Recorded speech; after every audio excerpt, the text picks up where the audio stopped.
இன்றைக்கி நான் சாண்ட்விச் செய்ய போகிறேன். அது எப்படி செய்யலான்ட்டு பார்க்கலாம் வாங்க. ஒரு கடாயில் வெங்காயம், பூண்டு, இஞ்சி இதை அரைச்சி போட்டு ஃபஸ்ட்டு வதக்கிக்கலாம். பச்சை வாசனை போகிற வரைக்கும் நல்லா வதக்கிக்கிட்டு அதுக்கு தேவையான மசாலா சேர்த்துக்கலாம். மஞ்சத்தூள், மிளகாத்தூள், தனியாத்தூள், கரம் மசாலா, உப்பு இதெல்லாம் சேர்த்து நல்லா வதக்கி விட்டுக்கலாம். தேவையான நம்ம எந்த காய்கறி சேர்க்குறோமோ அதையும் சேர்த்துக்கலாம். நான் கேரட் உப்பு சேர்த்துருக்கேன், கொஞ்சம் தக்காளி சேர்த்துருக்கேன். இப்போ புதினா, மல்லி இதெல்லாம் சேர்த்துக்கலாம். நான் கொஞ்சம் பன்னீர் வீட்டில் இருந்தது, அதையும் நல்லா மேஷ் பண்ணி சேர்த்துக்கிட்டேன். ப்ரெட்டை நம்ம லைட்டாக ரோஸ்ட் பண்ணி எடுத்துக்கலாம், அப்போ தான் நல்லா க்ரன்ச்சியாக இருக்கும். அதுக்கப்புறம் நம்ம சாண்ட்விட்சுக்கு முட்டை சேர்க்கணுன்னா முட்டையும் ஆம்லேட் போட்டு அதையும் தனியாக எடுத்து வச்சுக்கலாம்.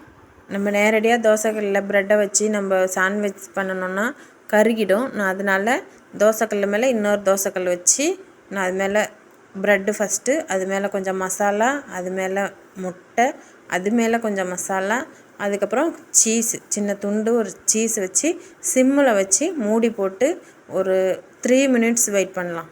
சீஸ் மெல்ட் ஆனோடனே சாப்பிட தயாராகிடும். தேங்க்யூ.